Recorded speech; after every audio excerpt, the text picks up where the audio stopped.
IPL 2026 సీజన్లో 15 ఏళ్ల యువ సంచలనం వైభవ్ సూర్యవంశీ తన అద్భుత బ్యాటింగ్తో క్రికెట్ ప్రపంచాన్ని ఆశ్చర్యపరిచాడు. రాజస్థాన్ రాయల్స్ తరపున తన తొలి పూర్తి సీజన్ ఆడిన వైభవ్ 16 మ్యాచ్ల్లో 776 పరుగులు చేసి ఆరెంజ్ క్యాప్ను సొంతం చేసుకున్నాడు. బ్యాటింగ్ దూకుడు, నిలకడైన ప్రదర్శనలు అభిమానులతో పాటు మాజీ క్రికెటర్ల ప్రశంసలను కూడా అందుకుంటున్నాయి. వైభవ్ ప్రదర్శనపై తాజాగా ఇంగ్లాండ్ మాజీ పేసర్ స్టీవ్ పిన్ స్పందించారు. అతడిని వీలైనంత త్వరగా భారత జట్టులోకి తీసుకురావాలని అభిప్రాయం వ్యక్తం చేశాడు. యూకే వేసవి సీజన్లోనే భారత జెర్సీలో వైభవ్ ను చూడాలని తనకు ఉందని ఫిన్ పేర్కొన్నాడు. భారత ప్రస్తుతం ప్రపంచ ఛాంపియన్ జట్టు. ఓపెనింగ్ లో ఇప్పటికే అద్భుతంగా ఆడుతున్న ఆటగాళ్లున్నారు. అందువల్ల ఎవరిని పక్కన పెట్టి వైభవ్ కు అవకాశం ఇవ్వాలన్నది కఠిన నిర్ణయమే.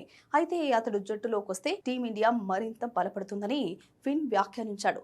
ఈ సీజన్ కు ముందు వైభవ్ మరోసారి అదే స్థాయిలో నిలకడగా రాణించగలడా అనే సందేహాలున్నాయని ఫిన్ పేర్కొన్నాడు. అయితే వాటన్నింటికీ యువ బ్యాటర్ తన ఆటతో సమాధానమిచ్చాడని కొనియాడాడు. ప్రపంచంలోనే అత్యుత్తమ బౌలర్లను ఎదుర్కొంటూ 700కు పైగా పరుగులు చేసి 236 స్ట్రైక్ రేట్ నమోదు చేయడం అసాధారణ విషయం. అది కేవలం 15 ఏళ్ల వయసులో పూర్తి సీజన్ అంతా అదే దూకుడు కొనసాగించడం నమ్మశక్యం కాని విషయం. ఈ ఐపీఎల్ సీజన్ మొత్తంలో వైభవ్ నే అతి పెద్ద కథనమని ఫిన్ ప్రశంసించాడు. వైభవ్ ఆటలో యార్కర్ బంతులను ఎదుర్కోవడమే ఒక చిన్న బలహీనతగా కొందరు పేర్కొంటున్నారని ఫిన్ చెప్పుకొచ్చాడు.